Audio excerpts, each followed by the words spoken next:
वचन के द्वारा हम सबको आशीष दे। और ये बहुत अच्छा जो वचन है अभी हम लोगों ने पढ़ा है इसको, और बहुत अच्छी बातें हैं जो परमेश्वर आज इस वचन के द्वारा हम सबों से बोलना चाहता है। सबसे पहली बात इसमें जो पहला वचन है वो ये बताता है, और इस पूरे जो वचन है उसका मतलब ये है कि इस जीवन के अंदर धर्मी होना बेहतर है बजाय इसके कि हम दुष्ट लोगों की संगति में रहे। हालेलुया। यहाँ पे लिखा क्या ही धन्य है वो व्यक्ति जो दुष्टों की युक्ति पर नहीं चलता। ठीक है, युक्ति का मतलब सलाह। ठीक है, युक्ति का मतलब क्या होता है? सलाह। ठीक है, और लिखा है दूसरी लाइन में कि न पापियों के मार्ग में खड़ा होता है, और तीसरी बात न ठट्ठा करने वालों की मंडली में। तो यहाँ पर अगर गौर से हम पढ़ेंगे तीन बात है। पहला क्या है? चलना, दूसरा खड़े हो जाना, और तीसरा बैठ जाना। ठीक है, सब मिलकर बोलेंगे। पहला क्या है? चलना, और दूसरा खड़े हो जाना, और तीसरा बैठ जाना। ठीक है, तो सबसे पहली बात यह है कि इस संसार के अंदर हम कई बार जो है दुष्टों की युक्ति पर चलने का मतलब क्या है? ध्यान रखना, जो व्यक्ति प्रभु को नहीं मानता, जो व्यक्ति प्रभु के साथ नहीं चलता, वो कौन है? दुष्ट। यानी कि या तो एक व्यक्ति परमेश्वर के साथ होगा, या दूसरा या फिर वो व्यक्ति दुष्ट के साथ होगा। तो हम सब लोग जब इस दुनिया में रहते हैं, हमें ये बहुत ध्यान से देखने वाली बात है कि कई बार हम बजाय इसके कि हम परमेश्वर से कोई सलाह ले, हम अपने रिश्तेदारों की सुनते हैं, उनसे सलाह लेते हैं, और हम सोचते हैं कि शायद ये हमारे रिश्तेदार हैं, ये बहुत अच्छे लोग हैं, ये हमें अच्छी सलाह देंगे। पर ध्यान रखना, अगर वो व्यक्ति परमेश्वर के साथ नहीं है तो इसका मतलब दुष्ट उसके जीवन में काम करता है, और वो आपको ऐसी सलाह देगा जो आपके परिवार के लिए अच्छी नहीं होगी। तो इसलिए दुष्टों की युक्ति पर चलने से अच्छा है कि हम परमेश्वर के लोगों की सलाह लें, उसके वचन की सलाह लें कि परमेश्वर अपने लोगों के द्वारा, अपने वचन के द्वारा हमसे क्या बोलता है। आज कई बार लोग जो है दुष्टों की सलाह बहुत मानते हैं, दुष्टों के साथ मतलब उनका बहुत अच्छा रहता है, और आगे इसमें लिखा है कि ना पापियों के मार्ग में खड़ा होता है। ठीक है, खड़ा होने का मतलब क्या है? पापियों के मार्ग में खड़े होने का मतलब कि संसार के लोगों के साथ में चलना। हालेलुया, संसार के लोगों के साथ में चलना। सबसे पहली बात, दुष्टों की युक्ति पर चलना। कई बार हम लोग, हमारा जो एक विचार ये होता है कि प्रभु के लोग बाद में, परमेश्वर का वचन बाद में, हमारे रिश्तेदार सबसे पहले। पर ध्यान रखना, जब मुसीबत आएगी, जब पीड़ा आएगी, जब परेशानी आएगी, परमेश्वर आपके काम आएगा, आपके रिश्तेदार आपके काम नहीं आएंगे। आपके रिश्तेदार हाँ किसी अच्छी चीज में आपके काम आ जाएंगे, लेकिन जब बुरा वक्त आएगा तो वो आपको ढूंढने पर भी नहीं मिलेंगे। लेकिन परमेश्वर के वचन के अंदर हम एक बात को पढ़ते हैं, जब यीशु के माता पिता उसे ढूंढने आए, सॉरी पिता तो नहीं, माँ और उसके भाई उसे ढूंढने आए, और एक मीटिंग चल रही थी, वहां पर यीशु बैठा प्रचार कर रहा था। यीशु ने कहा, यीशु को बताया गया कि भाई वो आपकी मम्मी जी बाहर आई है, मतलब मिसिस जोसेफ, क्या बोलना चाहिए, तुम्हारे पापा की पत्नी या तुम्हारी माँ बाहर आई है और आपको जल्दी बुलाया है, आपसे मिलना चाहते हैं। तो यीशु ने कहा, क्या कहा कि कौन है मेरे माँ, कौन है मेरा भाई, और कौन है मेरा बहन, कौन है मेरी माता, कौन है मेरा। उसने कहा मेरा माता पिता, मेरा भाई बहन वो है जो परमेश्वर के वचन को सुनते हैं और परमेश्वर के वचन पर चलते हैं। हालेलुया। तो इसलिए हम इस बात को ध्यान रखें, हमारा जो रिलेशन है, हमारा जो लगाव है, हमारे जो सलाह लेने की बातें हैं, हमें संसार से नहीं लेनी है, हमें वो परमेश्वर से लेनी है, उसके लोगों से लेनी है। हालेलुया। इसलिए ध्यान रखना, वचन में लिखा है कि जो दुष्टों की युक्ति पर नहीं चलता और पापियों के मार्ग में खड़ा नहीं होता। पापियों का मार्ग कौन सा आपको पता है? आज बहुत सारे पापियों के मार्ग हैं जिसमें पापी लोग आपकी इंतजार कर रहे हैं। बहुत सारे सोशल मीडिया पर जो है चीज आजकल चलती है, इंस्टाग्राम चलता है और फेसबुक चलता है, इन सब जगह पर जो है कुछ पापी लोग हैं जो आपके अपने रास्ते में इंतजार कर रहे हैं। व्हाट्सएप के अंदर एक यूनिवर्सिटी है जहां से आपको ज्ञान दिया जाता है। हर एक व्यक्ति जो अनपढ़ भी है वहां से आपको ज्ञान दे रहा है। और पापियों के मार्ग में जो है लोग क्या करते हैं कि जैसे दूसरे लोग अपने फोटो डाल रहे हैं, चलो हम भी डाल देते हैं 2-4 फोटो, शायद 2-4 लोगों को पसंद आ जाए, है ना, अच्छा लगेगा। फेसबुक पे डाल देते हैं हम क्या कर रहे हैं, शायद 2-4 लोग अच्छा बोलेंगे। कई बार लोग बड़ी गंदी गंदी कमेंट उनके ऊपर करते हैं। क्यों? क्योंकि वो पापी लोग हैं। वो पाप की नजरों से एक इंसान को क्या करते हैं, देखते हैं। मैं ये नहीं कह रहा हूँ कि सोशल मीडिया खराब है, पर उस पर उन लोगों को रखो जो परमेश्वर के मार्ग में चलते हैं। जो परमेश्वर के मार्ग में नहीं चलते उनको ब्लॉक कर दो, उनको वहां से हटा दो। ना पापियों के मार्ग में क्या होता है, खड़ा होता है, और वचन में लिखा है ना ठट्ठा करने वालों की मंडली में बैठता है, ना ठट्ठा करने वालों की मंडली में बैठता है। ठीक है, ठट्ठा करने वालों की मंडली ये बाहर नहीं होती। कई बार ये ठट्ठा करने वालों की मंडली हमारे घर में भी लग जाती है। कई बार हम परमेश्वर के वचन पर बहस करने के बजाय, परमेश्वर के वचन की बात करने के बजाय परमेश्वर के लोगों की बात अपने घरों में करते हैं। हम कमियों को ढूंढते हैं। कौन कैसा व्यक्ति है, किसके यहाँ क्या चल रहा है, किसके बच्चे क्या कर रहे हैं, किसके जीवन में क्या चल रहा है। बाइबल में लिखा है कि धर्मी भले 7 बार गिर जाए उठ के खड़ा हो जाएगा, लेकिन दुष्ट व्यक्ति एक बार अगर गिर गया फिर वो उठ करके खड़ा नहीं। परमेश्वर के वचन के अंदर लिखा है ठट्ठा करने वालों की जो मंडली है, ये कौन सी मंडली है? ये ऐसा नहीं कि आप बाहर 4 लोग ठट्ठा कर रहे हैं आप उनके साथ बैठ जाए। कितने लोगों को बड़ा अच्छा लगता है, हमें भी बहुत अच्छा लगता था जब हम प्रभु के विश्वास में नहीं थे। हम काफी दिनों बाद जब किसी से मिलने जाते थे, कई बार अपने गांव में जाते थे, तो हम लोगों से पूछते थे भाई उसका क्या हाल चाल है, सुना था उसके साथ कुछ चल रहा था, तो क्या हुआ उसका, है ना। हम जानने की बहुत इच्छा रखते थे कि लोगों के घरों में क्या हो रहा है, लोगों के परिवार में क्या हो रहा है। और हर एक मोहल्ले के अंदर एक ठट्ठा करने वालों की मंडली जरूर होती है, जिसमें 4 औरतें होती हैं या 4 आदमी लोग होते हैं। वो बैठते हैं, हर एक घर के अंदर जो है वो क्या करते हैं, सेंध लगाते हैं। हर एक घर के अंदर दबे पांव को घुसना चाहते हैं, हर एक घर की वो बातों को जानना चाहते हैं। तो उस बातों को लेकर के आपस में वो थोड़े से मजे लेना चाहते हैं। और कई बार हम ऐसे लोगों को बहुत पसंद करते हैं और ऐसे लोगों के बीच में बैठते हैं। परमेश्वर का वचन कहता है कि क्या ही धन्य है वो व्यक्ति जो दुष्टों की युक्ति पर, क्या लिखा है, नहीं चलता और पापियों के मार्ग में खड़ा नहीं होता और ठट्ठा करने वालों की मंडली में नहीं बैठता। ध्यान रखना, ठट्ठा करने वालों की जो मंडली है ये आपके आसपास होगी, और आपको इस मंडली से क्या रहना है, दूर रहना है। ठीक है, इस मंडली से क्या रहना है, हमें दूर रहना है। और अगर हम ऐसा करेंगे तो हम क्या होंगे, धन्य होंगे। हालेलुया। धन्य का मतलब आशीषित होंगे। हम कई बार दूसरों की कमियां देखना बहुत पसंद करते हैं, किसके घर में क्या चल रहा है, किसके परिवार में क्या चल रहा है, घर में बैठ करके उनकी बातों को हम करते हैं। कई बार आप लोग घर में बातें करते हैं, ऐसा नहीं है कि आपको पता है, प्रभु को पता है, लेकिन समझने वाले लोग समझ जाते हैं। कुछ लोगों को खुदा बता देता है कहाँ पे क्या चल रहा है। इसलिए ध्यान रखना, परमेश्वर का वचन ये कहता है कि हमें अगर प्रभु की आशीष को पाना है और धन्य होना है, 3 काम करने पड़ेंगे। दुष्टों की युक्ति पर, पापियों के मार्ग में नहीं चलना और ठट्ठा करने वालों की मंडली में नहीं बैठना, बल्कि परमेश्वर की बड़ाई करने वालों की मंडली में बैठना। हालेलुया। परमेश्वर की जहाँ स्तुति हो, उसका नाम जहाँ पर ऊंचा हो, जहाँ परमेश्वर की बड़ाई हो, जहाँ परमेश्वर का ज्ञान मिले, आज हमें ये ज्ञान नहीं चाहिए कि पड़ोस के घर में कौन क्या कर रहा है, पड़ोस के घर में कोई कहां से कौन सा कपड़ा खरीद के लाया है, कौन सी दुकान पे अच्छा सामान मिल रहा है। हमें ये ध्यान होना चाहिए कि हमारा परमेश्वर जहाँ नाम है वहां पे हमें बैठना चाहिए। और आगे इस वचन के अंदर लिखा है, दूसरा वचन क्या लिखा है कि परंतु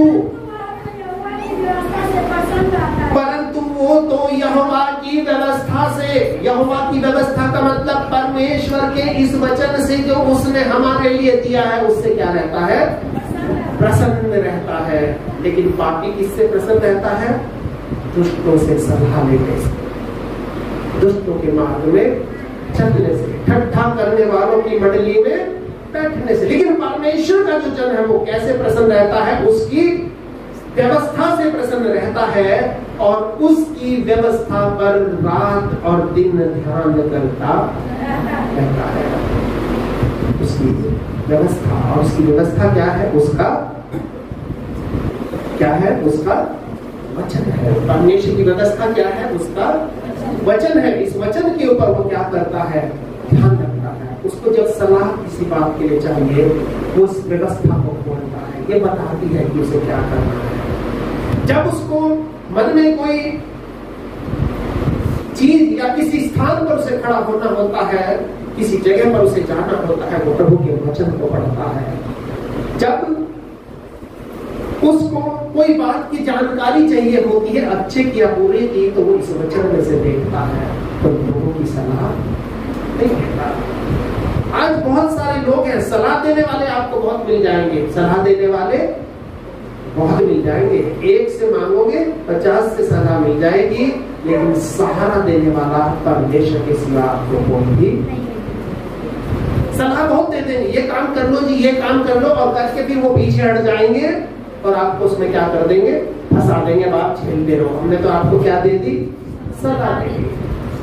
और ध्यान रखना, हर एक सलाह के पीछे हमें परमेश्वर की सलाह को जरूर देना है। हालेलुया। ठीक है, कोई दिक्कत हो हम लोगों से पूछना पड़ता है, पर उस सलाह को हमें देखना क्या ये सलाह मेरे लिए अच्छी है या बुरी है। क्योंकि लोग अपने फायदे के लिए सलाह देते हैं, आपके नुकसान के लिए सलाह देंगे। हालेलुया। लोगों को अपने वजह से मतलब है, अगर आपका कोई बर्थडे होगा, आपका कोई प्रोग्राम होगा, तो लोग कहेंगे अरे केक भी मंगा लो, थोड़ा सा ये मंगा लो, थोड़ा वो मंगा लो। उसको नहीं मालूम ये उधार लेके लाएगा, ये कैसे लाएगा, इसकी जेब में पैसे है या नहीं है। लेकिन लोग सलाह देंगे, ठीक है, इसलिए देंगे, इसलिए नहीं देंगे कि आपका प्रोग्राम अच्छा हो, वो इसलिए देंगे ताकि उनको भी थोड़ा सा फायदा मिलता है। यहाँ प्रभु का वचन हमें बताता है कि वो तो यहोवा की व्यवस्था से प्रसन्न रहता है और उसकी व्यवस्था में रात और दिन ध्यान किए रहता है। आगे इसमें वचन में क्या लिखा है, वह उस वृक्ष के समान है जो, किसके समान है, वृक्ष के समान है। कैसा वृक्ष, आम वृक्ष नहीं, वो ऐसे पेड़ के समान है जो बहती हुई नालियों के किनारे लगाया गया है और अपनी ऋतु में फलता है। और वचन कहता है अपनी ऋतु में फलता है। हालेलुया। आप और हम कहाँ पे लगाए गए हैं, बहते हुई नहर के किनारे, बहते हुए। ये नाली जो शब्द लिखा है ये गलत लिखा है। जो ओरिजिनल जो बाइबल है उसमें लिखा है कि he shall be like a tree planted by the rivers, planted by the rivers of water। River बोलते हैं नदी को, जो बहती हुई नदियों के किनारे पर। और नदी का मतलब क्या है, बाइबल में लिखा है, यीशु ने कहा पर्व के अंतिम दिन जो मुझ पर विश्वास करेगा, जैसा पवित्र शास्त्र लिखा, उसके हृदय में से जीवन के जल की नदियां, क्योंकि वो कहां पर खड़ा है, नदी के पास खड़ा है। हालेलुया।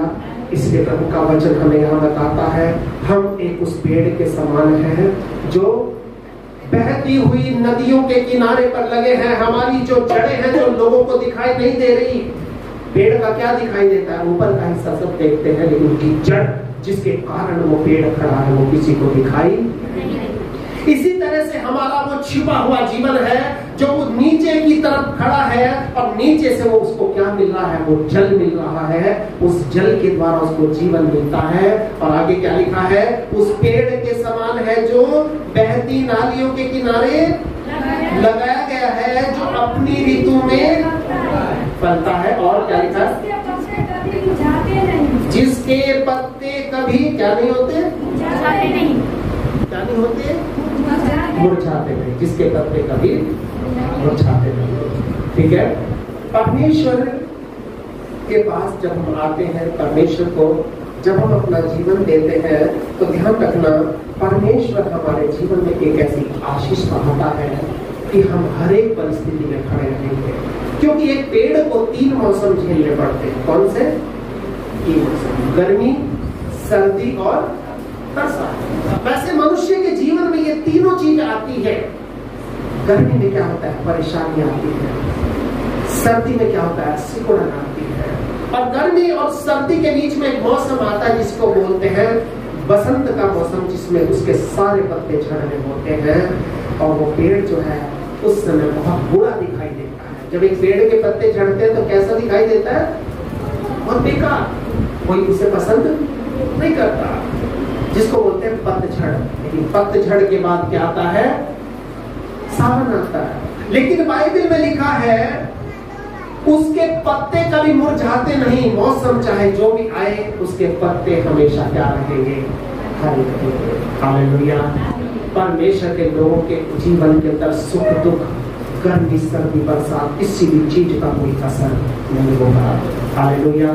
क्योंकि वो कहाँ खड़ा है, वो एक ऐसी नदी के किनारे खड़ा है, वो एक ऐसे जल के सोते के पास खड़ा है।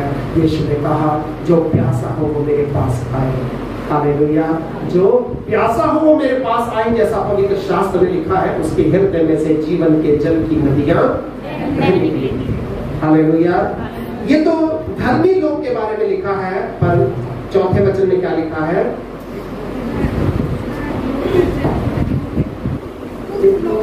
दुष्ट लोग ऐसे नहीं होते।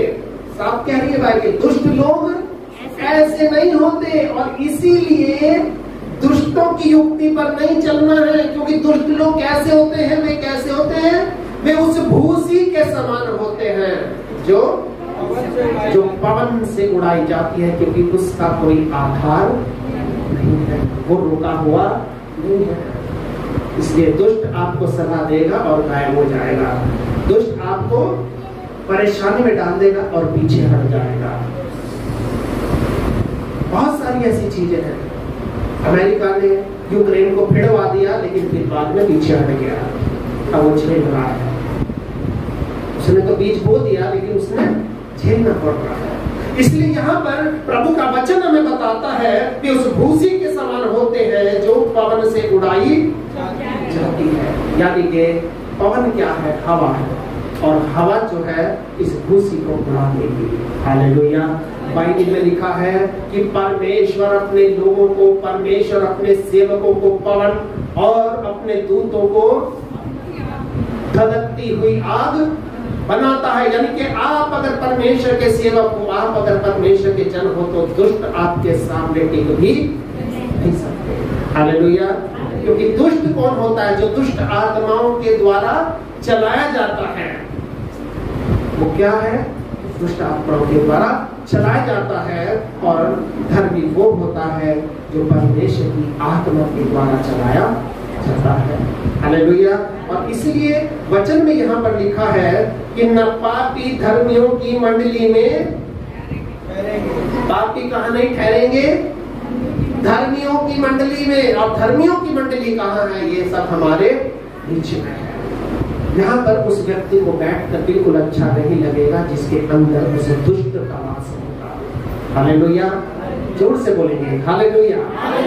कहाँ पर उस व्यक्ति को बैठ करना अच्छा नहीं लगेगा जो दुष्ट के द्वारा चलाया जा रहा है। यहाँ पर उस व्यक्ति को मजा नहीं आएगा।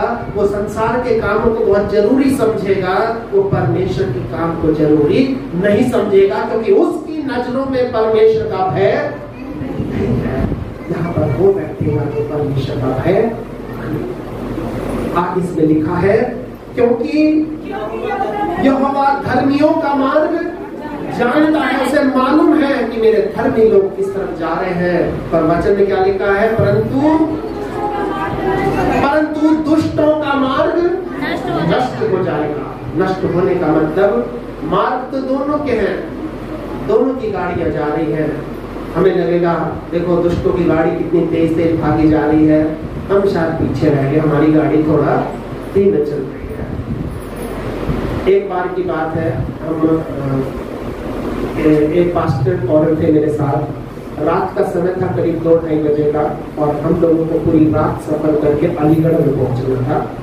और अलीगढ़ में जो है एक जगह पर हमें बुलाया था, वहाँ पे कम से कम 35 लोगों को बपतिस्मा देना था। वहाँ पे एक ननवा की नहर, अगर कोई अलीगढ़ का यहाँ हो आसपास समझ जाएगा, उस ननवा की नहर के अंदर, नानुआ की नहर, उसमें 35 लोगों को बपतिस्मा देना था।